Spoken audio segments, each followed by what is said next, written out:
Türkiýanyň Samsun şäherindäki awtolog bejerilýän dukanda sapança bilen yaralanan jansız jesedi tapylan we öz janyna kast edendigi öňe sürülen Türkmenistanda student gyzyň söýgülisiniň türme hökmü yglan edildi diýip Türk mediasy habar berýär. 30 ýanwarda Türk kaziýeti Kenan Palany adalatsız provokasiýa astynda öldürmek jenaýaty boýunça 20 ýyl we bikanun ýarag saklamakda 10 ay jemi 20 ýyl 10 ay azatlykdan mahrum etdi we onuň tutsaglygyny dowam etdirmek kararyna geldi diýip Milliýet neşri ýazýar. Waka 2022-nji ýylyň 26-njy noýabr gecesi Samsunyň Janik etrafynda bolupdy. Samsun Universitetiniň studentidigi aýdylýan 21 ýaşly Nurşat Muhammedowa awtolog bejerilýän dukanda sapança bilen atylan ýagdaýda ölü tapylypdy we barlyklardan soň Ankaranyň gonamçylyklarynyň birinde jaýlanypdy.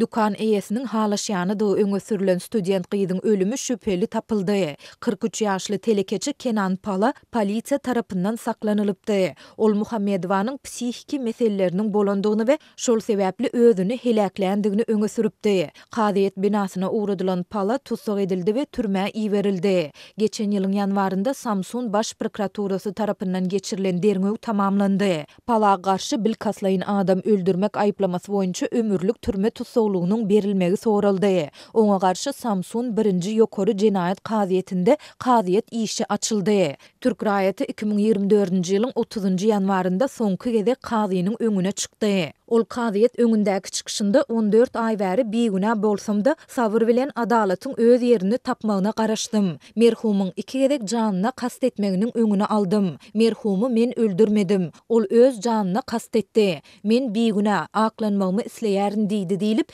Milliýet neşriniň habarynda bellenýär. Türkiýanyň 2022-nji ýylyň sentýabrynda Aşgabatyň talaby esasynda bu ýurda barýan Türkmenistanlylar üçin wiza düzgünlüğini girdendigine we Türk häkimetleriniň 2023-nji ýylda bikanun migrantlara garşy göreşini güýçlendirendigine garamazdan bu ýurt türkmen raýatlarynyň zähmet migrasiýasy we oku üçin saýlap alýan esasy ýurtlarynyň başlarynda gelýär.